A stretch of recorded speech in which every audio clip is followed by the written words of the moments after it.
to our guest speaker this morning.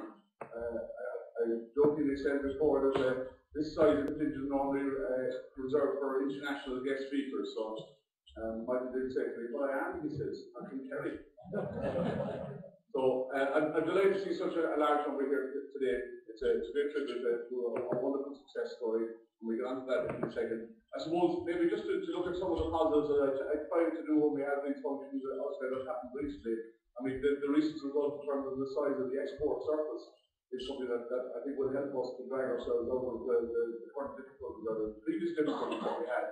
And I'm pleased to say that on my travels around to meet people, I get just a little layer of confidence coming back in there, just to say that, you know, things are a little better now than they were this time last year. And that's what we need to grab onto. We need to make sure that everybody out on the street hears that. Because I think I said it at the chamber dinner there, we're a wonderful people telling stories. Unfortunately, we're not so good at telling good stories, we tend to be much better at telling the bad stories. So maybe we should start telling the good story about that there is a little bit of confidence out there. Business is a little better than it was last year. Yes, it's been difficult, but you know, everybody who's here in the room is the survivors, and it might be the winners. So what we need to do is now build on that for the future. In following that theme, you'll be aware that we have our soapbox opportunities, and again, this is available to any chamber members at all of our events. And what we try and do is give each of our soapbox people about 2 minutes to let us know a little bit about their business.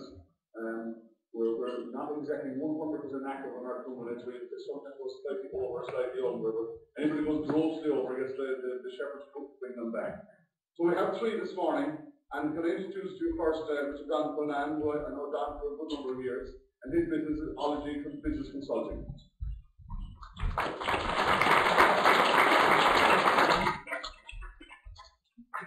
Good morning, ladies and gentlemen, and thank you to the Chamber for the opportunity to speak for 2 minutes official.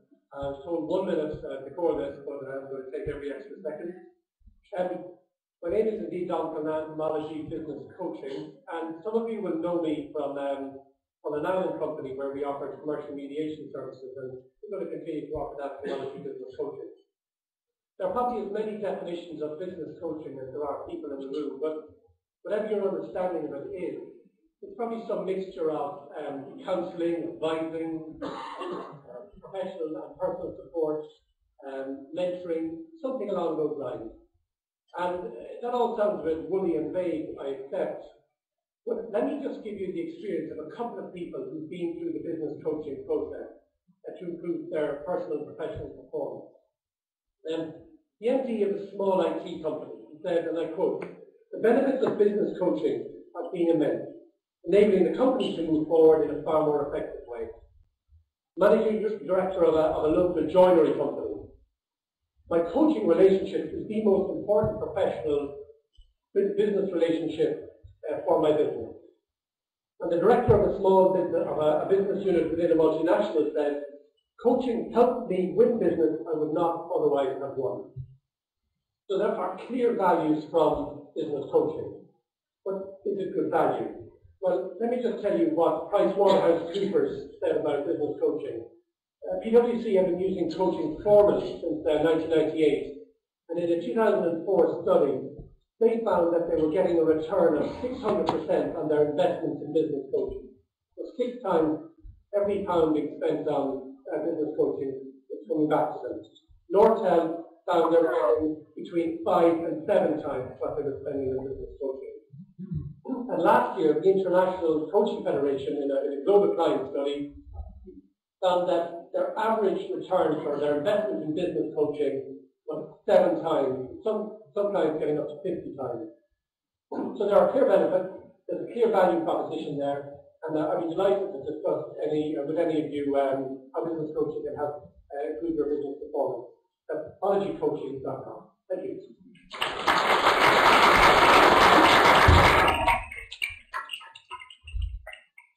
I know the official time is 1 minute, but based on the 3 people who I know who are speakers this morning, I said I better create the expectation about the 2 minutes now. Next we have Carol Fitzpatrick from SAS.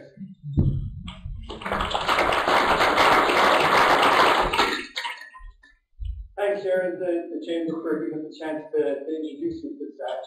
When I tell people about the SAS company, often people think is that the airline or is that the hotel hotel group. The staff I work for is neither the airline nor the hotel group or the British Garden Services for that matter. And we're the largest private software company in the world. We've got about 11,000 employees operating in approximately 400 offices in 110 countries, all servicing about 45,000 organisations. We're currently working a lot outside of Dublin to try and help people adjust to the market conditions by applying business analytics to leverage the one asset that a lot of companies seem to be ignoring, which is the large quantity of data they're sitting on. SaaS specializes in business intelligence software, which is often referred to as business analytics, and certainly we would be on the analytics side. And that would include things like data warehousing, data mining, forecasting, reporting. And is used by a number of companies here this morning, although we may not know it. People like Ulster Bank, Bank of Ireland, UCC, and Aviva all use SaaS for different activities throughout the organisation. Other areas we're being used in outside of Dublin at the moment is in manufacturing and semicon manufacturing, trying to improve their quality control to compete in a global, an internal global manufacturing market. And used extensively by the Irish government, used in clinical trials and pharma manufacturing. Some of the more exciting and interesting areas that we're applying the analytics at the moment is in things like sentiment analysis for customer complaint management, social network analysis for anti-fraud campaigns, and of course the one we talked maybe a little less about, risk management and banking. If you're interested in hearing any more about how you might be able to apply business analytics in your own business, then have a look at our website, which is www.saas.com, or give me a call. I'd love to talk to you. Thanks very much.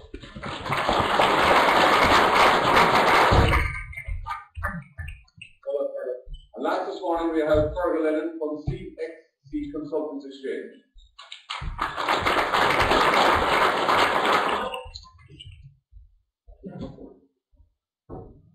Thank you, Jared, and thank you to the Chamber for this opportunity. I will stick to the 1 minute, I promise. My name is Fergal Lennon from CXC Consultants Exchange. We are specialist accountants for contractors.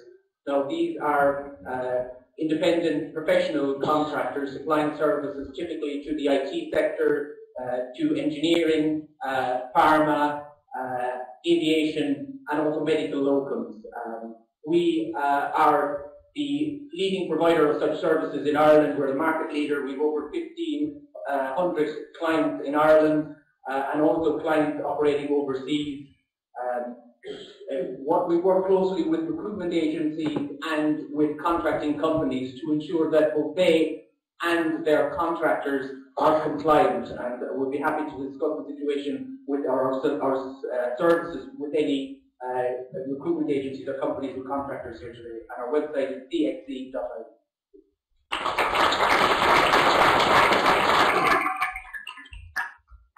You enjoyed yourself, who managed to stay within 1 minute and went to 2 minutes. Can I also just mention our partners in the Irish Examiner who are great supporters of these events. I think the number of people here today is a testament of the success of the partnership, and we're very thankful to you and your colleagues in Irish Examiner for that. Also, you will have seen this ball here in front of me that monitors everything we do.